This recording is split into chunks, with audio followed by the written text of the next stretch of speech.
Mr. President. Senator from Washington. Thank you, Mr. President. You know, 2 weeks ago, Republicans were jamming through the most expensive bill in the history of the country. And now they say they're worried about the debt. 2 weeks ago, Republicans said $4 trillion in tax cuts for the richest people in the world was nothing, literally. And now they are saying a truly tiny fraction of that for rural radio is just too much. So I have to ask, is this a joke? Are they really that bad at math? First, Republicans were saying trillions in tax cuts were free. Get real. And now they are pretending to be fiscal hawks by shutting down local news and letting epidemics go unchecked around the world. Well, here's another math lesson for my colleagues. Republicans could cut every dollar ever spent on the Corporation for Public Broadcasting since it was created, down to the last dime, and it still would not cover the cost of the bill Republicans just jammed through. Republicans could actually cut every dollar we have spent on foreign aid since World War II, and that would still fall short compared to the cost of the Republican tax cuts. Republicans could even cut the amount in the first rescissions bill every single day for a year, and it still would not equal their tax cuts to help their rich donors. So make no mistake, if Republicans choose to do Trump's bidding, if they push through this package to rip away funding for emergency alerts and global health programs, it is not because they take the debt seriously. And that will be just as true for the next package.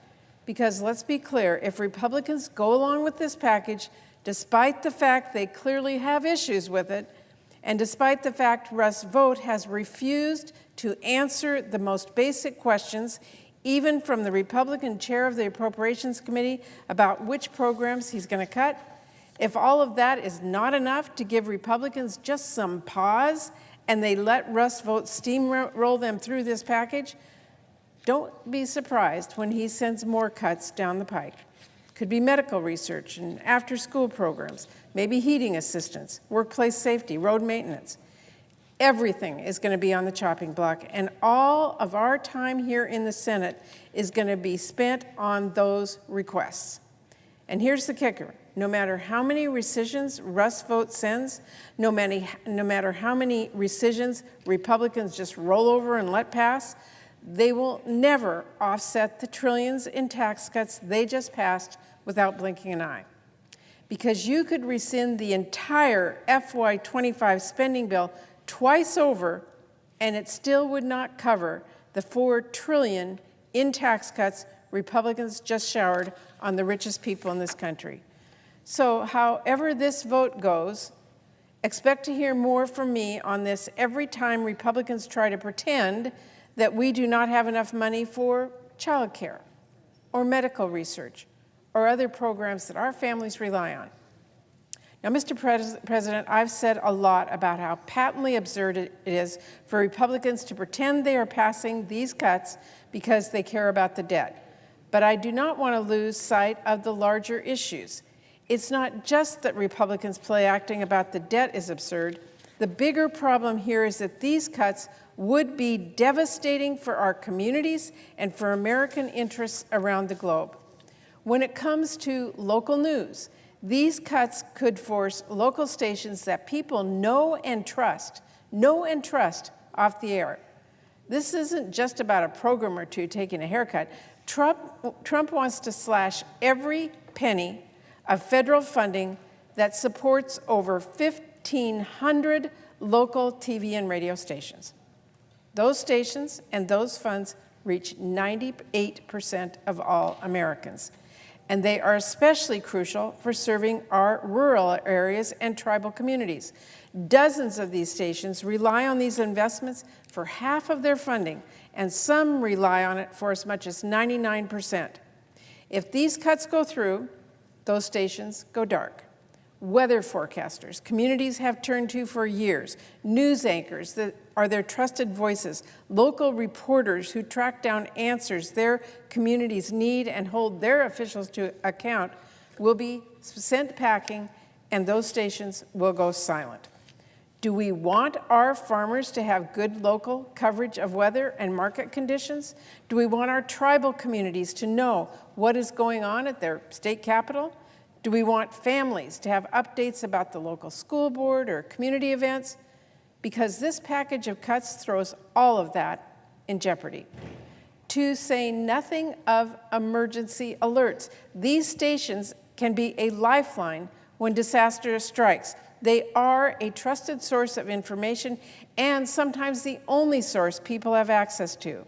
When the devastating wildfires hit Southern California earlier this year, public radio broadcasts let millions of people know how to stay safe. When Hurricane Helene battered North Carolina, a local public radio station was the only source of information for many people. And in fact, many stations use their towers to actually deliver emergency alerts to people's cell phones when cell towers go down. This funding supports stations who play an integral role in many of our state's emergency planning. Do you think our communities should have less warning in an emergency? Do you want to leave folks back home with less information when they are in harm's way? Well, I guess you vote for this bill if that's how you feel. I want you to know I'm a hard no. And let's not pretend a secret deal from Trump and vote to reallocate $10 million is somehow a serious fix to this. It is a tiny drop in the bucket compared to the massive cuts being pushed through here. In fact, it's less than 1% of the overall funding that this package would rip away for public broadcasting and those alerts. And don't forget, these cuts will impact some of our kids' and parents' favorite educational shows. Sesame Street, Mr. Rogers' Neighborhood, Daniel Tiger. PBS Kids has a long track record of creating shows that are beloved, not just because they keep kids entertained, but because they are thoughtfully crafted to help them learn and grow, to stoke their curiosity, to teach them caring and empathy. Any parent will tell you that is a worthwhile investment. And any parent will also warn you, if you take away shows like this that gets kids engaged and gets them thinking, take that away, then there's an avalanche of brain rot television that's waiting to fill that void. Content that is crafted not to get kids thinking, but to keep them watching at all costs. We have to save Sesame Street. We have to tell Trump and vote Big Bird is not on the chopping block in this country. And we have to send this rescissions package to Oscar's place, AKA the trash can. And Mr. President, I want to talk as well about the devastating cuts that this package proposes to foreign assistance. I thought America's leadership was important to Republicans, but apparently they want a penny pinch when it comes to keeping our commitments across the world. Apparently they want to save money by letting families starve and kids die of preventable diseases, because that is what this package will do. And this isn't some thought exercise. We've already seen how the first round of reckless DOGE cuts are working out. There's already a growing death toll and a huge leadership void that our competitors are racing to fill, people who needed health care. But Elon Musk shut down the only clinic for miles. Kids contracting diseases like HIV and malaria because Trump totally upended our global health response. And let's not forget, they're going to destroy contraceptives we have already purchased rather than distribute them. And people are starving to death while food supplies from our American companies are sitting rotting in ports. That is another part of why America's farmers are coming out in opposition to this bill, by the way. This week, 500 tons of high-energy biscuits expired. Food that we already paid for, food that was meant to save lives.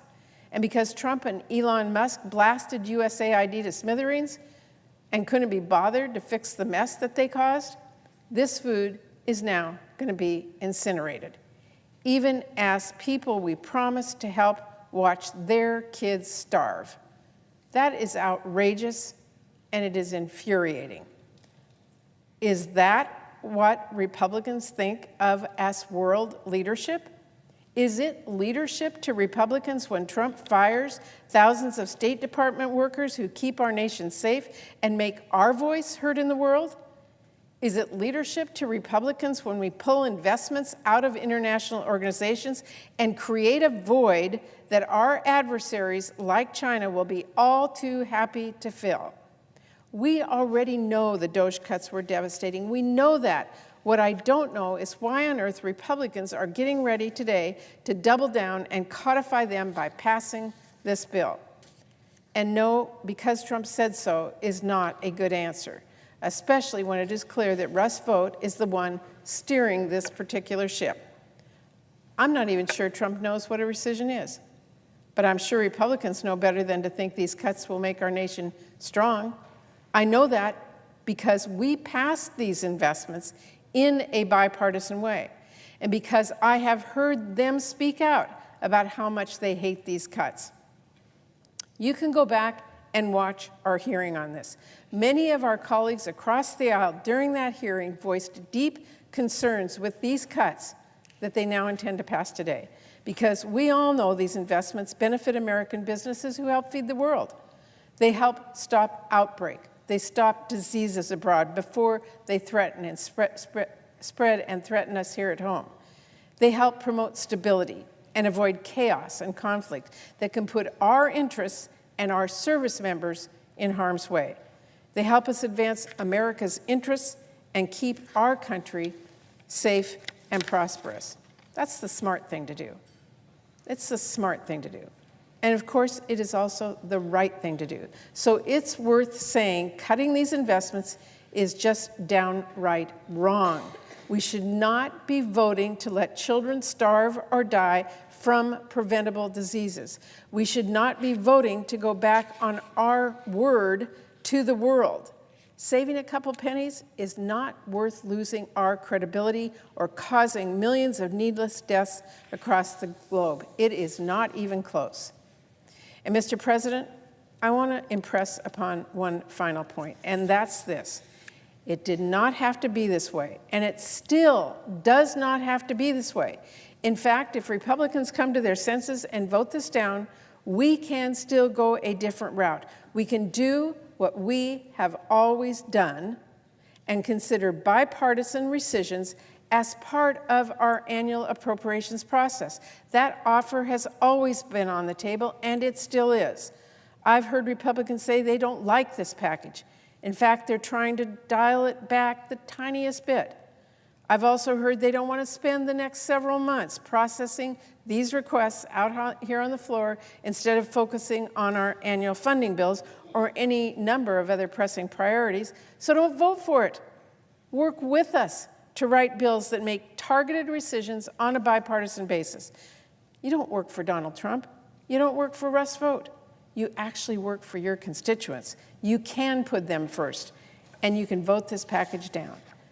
That has some real benefits compared to going down the path of this unprecedented partisan rescission. I'm serious, Mr. President. I want my Republican colleagues to think about this, and I mean really think about it. For one thing, if we do things the normal, bipartisan way, you get to assert your say as a senator about what is getting targeted. It's not just, this is what Russ Vought says, take it or leave it. You can actually be part of the discussion and speak out for what is important to you. For another thing, if we go the bipartisan route, you don't have to get jammed by this deadline.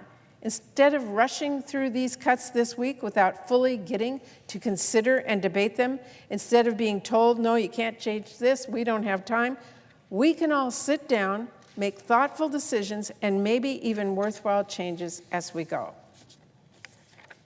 Here's an important point.